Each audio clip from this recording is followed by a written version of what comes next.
Tiga. Assalamualaikum warahmatullahi wabarakatuh. Kami dari kelompok 6 akan mempresentasikan tugas besar yang telah kami buat, yaitu untuk bagian part F, mata kuliah keamanan sistem informasi. Boleh di next?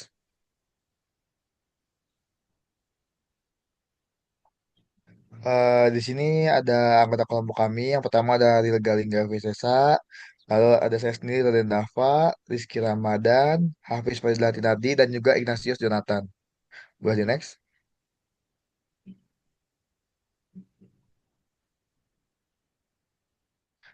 Lalu topik pembahasan yang kita miliki di sini ada yaitu ada part 25 yaitu SSH brute force attack dengan crunch and metasploitable. Lalu part 26 yaitu eksploitasi VNC server dan bind shell backdoor dengan netcat. Lalu part 27 yaitu mengeksploit Unreal LCD dengan Java RMI. Boleh di next? Eh, Sekarang kita akan membahas part 25 dulu yaitu SSH brute force attack dan crunch dan metasploitable.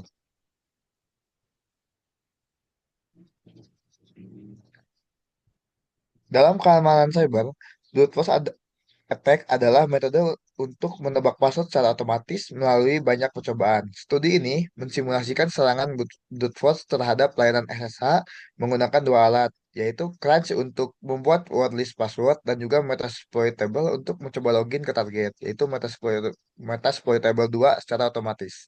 Tujuannya yaitu memahami cara kerja serangan brute force pada SSH, mengenal penggunaan Crunch dan Metasploit pada framework, dan menyadari pentingnya password kuat dan pembatasan percobaan login. Next. Lalu ada melakukan brute force yaitu menggunakan Nmap strip SP dengan IP address yang sama dengan Metasploit. Fungsinya untuk melihat port yang terbuka di mesin target.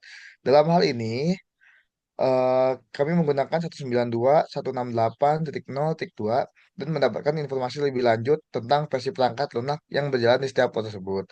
Lalu Crunch 88 yaitu menggunakan komen msfi dfna strip o username.txt. Fungsinya adalah untuk membuat wordlist karena tutorial saja kita batasin menggunakan kata kunci khusus dan hasilnya ke username.txt. Lalu menggunakan komen msf console berfungsi untuk menjalankan Metasploit. Selanjutnya kita menggunakan komen yaitu use auxiliary eh, slash scanner slash SSH untuk mencari script SSH login yang akan digunakan lalu dilanjutkan dengan use nomor scriptnya. Lalu selanjutnya ada set pass file dan user file dengan path file yang sudah kita buat tadi menggunakan crunch. Selanjutnya kita melakukan run digunakan untuk semua requirement yang sudah diisi. Lalu kita menggunakan session yang digunakan untuk melihat session mana saja yang terbuka ketika semua kombinasi sudah dicoba. Selanjutnya ada comment session min i1 berfungsi untuk masuk ke terminal Metasquare Table di mana session yang berjalan ada di ID 1. Lalu terakhir ada comment whoami dapat digunakan untuk mengecek user yang kita pakai sekarang pada terminal mesin yang kita serang. Boleh di next? Mungkin selanjutnya akan dilanjutkan oleh teman saya. Oke, baik. Akan saya lanjutkan pada part 26 ini yang dimana eksploitasi VNC server and bind shell backdoor dengan netcat. Boleh di next. Oke, yang pertama di sini ada eksploitasi VNC server and bind shell backdoor dengan netcat. Langkah-langkah yang dijelaskan memberikan pemahaman tentang bagaimana seorang penyerang dapat memanfaatkan celah pada sebuah server VNC dan bind shell untuk mendapatkan akses tidak sah ke sistem target. Berikut adalah poin-poin utama dari proses eksploitasi ini. Yang pertama, pemindaian dengan Nmap. Menggunakan Nmap min SV untuk memindai port terbuka pada mesin target dan mendeteksi versi layanan yang berjalan. Lalu yang kedua ada akses VNC server. Perintah VNC viewer ini digunakan untuk mencoba mengakses server VNC yang berjalan di mesin target. Jika server VNC terbuka dan tidak terlindungi dengan baik, penyerang dapat memperoleh kontrol grafis atau desktop sistem target. Lalu yang ketiga, di sini ada bind shell backdoor menggunakan port yang terbuka seperti port 1524 yang mengindikasikan adanya bind shell. Lalu selanjutnya yang keempat, netcat untuk akses shell. Dengan menggunakan netcat, penyerang dapat menghubungkan diri ke port bind shell dan mendapatkan akses ke shell sistem target. Lalu yang selanjutnya yang kelima, memberikan pemeriksaan identitas pengguna. Perintah WAMI ini digunakan untuk mengetahui identitas pengguna yang sedang aktif di sistem target. Lalu yang terakhir di sini pemeriksaan nama host. Perintah hostname memberikan informasi tentang nama host mesin target yang membantu penyerang dalam mengidentifikasi sistem yang sedang dieksploitasi. Boleh next.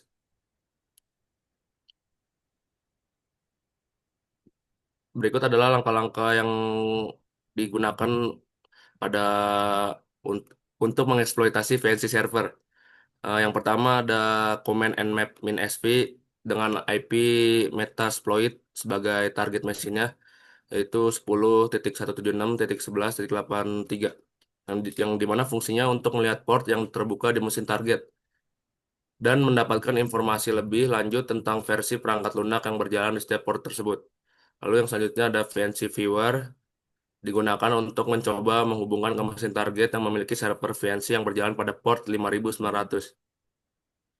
Lalu setelah digunakan nmap -sv ini, kita memilih 1524/TCP Open Bind Cell Metasploit Root Cell. Fungsinya digunakan oleh alat eksploitasi atau rootkit pada sistem target, seperti Metasploit, yang memberi akses penuh ke mesin tersebut. Biasanya digunakan dengan hak akses root. Lalu yang selanjutnya, setelah masuk ke dalam bind cell ini, kita menggunakan command wami.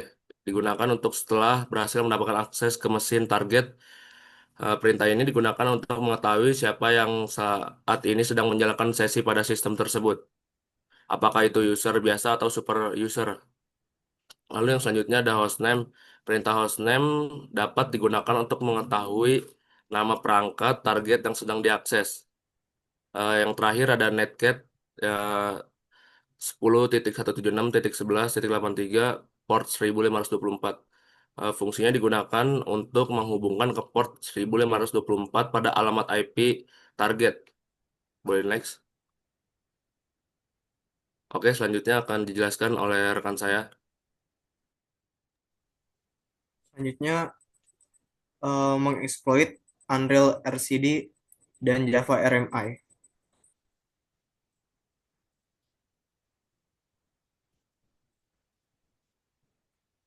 Baik, dalam dunia keamanan sistem informasi, penting untuk memahami bagaimana sebuah sistem bisa disusupi jika tidak dikelola dengan baik.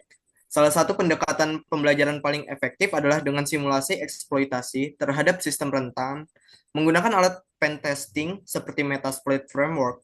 Studi ini khusus menggunakan Metasploit 2, sebuah sistem operasi virtual yang penuh dengan kerentangan untuk mempraktikkan eksploitasi terhadap pertama, Unreal RCD, layanan IRC, Internet Relay Chat, dengan backdoor. Yang kedua adalah Java RMI atau Remote Method Invocation, layanan Java yang seringkali mengandung kerentanan deserialisasi. Nah, tujuannya adalah yang pertama memahami proses eksploitasi sistem yang rentan, yang kedua mengenal alat dan perintah dasar dalam Metasploit Framework, yang ketiga adalah mempelajari pentingnya hardening, patching, dan deteksi intrusi. Boleh di next. Oke, Selanjutnya boleh selanjutnya. dilanjutkan oleh teman saya. Oke, selanjutnya berikut adalah langkah-langkah dari mengexploit Unreal ERCD. Yang pertama ada nmap strip sv 192.168.50.146. Fungsinya itu untuk memindai port terbuka di IP target dan mendeteksi versi layanan yang berjalan di setiap port. Itu berguna untuk mengidentifikasi layanan seperti IRC, HTTP, FTP, dan lain-lain yang rentan terhadap eksploitasi tertentu. Yang kedua, untuk searchploit Unreal ERCD, fungsinya mencari exploit Unreal ERCD yang tersedia dalam basis data exploit DB. Yang ketiga, MSF console Fungsinya untuk menjalankan antarmuka utama dari Metasploit Framework. MSF Console ini adalah alat utama untuk melakukan eksploitasi dan post-exploitation. Lalu yang keempat ada Search Unreal ERCD, fungsinya untuk mencari modul exploit Unreal ERCD dalam Metasploit. Lalu yang kelima ada Use Null, itu untuk menggunakan modul exploit pertama dalam hasil pencarian. Lalu yang keenam ada Show Option, itu untuk menampilkan konfigurasi yang diperlukan oleh modul exploit yang dipilih.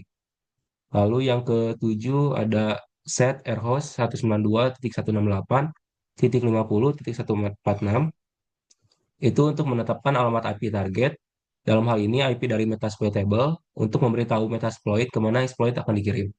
Lalu yang ke-8 show payloads itu menampilkan daftar payloads yang bisa disuntikan setelah exploit berhasil.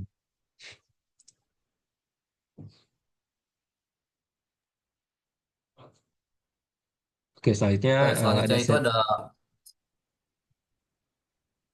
set payload 5. Jadi payload reverse underscore TCP memungkinkan target membuat koneksi balik ke attacker dan membuka shell.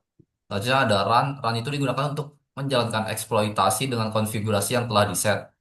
Lalu ada set lhost 192.168.50.212. Itu untuk menetapkan alamat IP lokal penyerang penyerang yang digunakan untuk payload reverse. Target akan membuka koneksi ke IP ini. Lalu ada lalu selanjutnya di run lagi untuk menjalankan exploit lagi kali ini dengan lhost yang benar.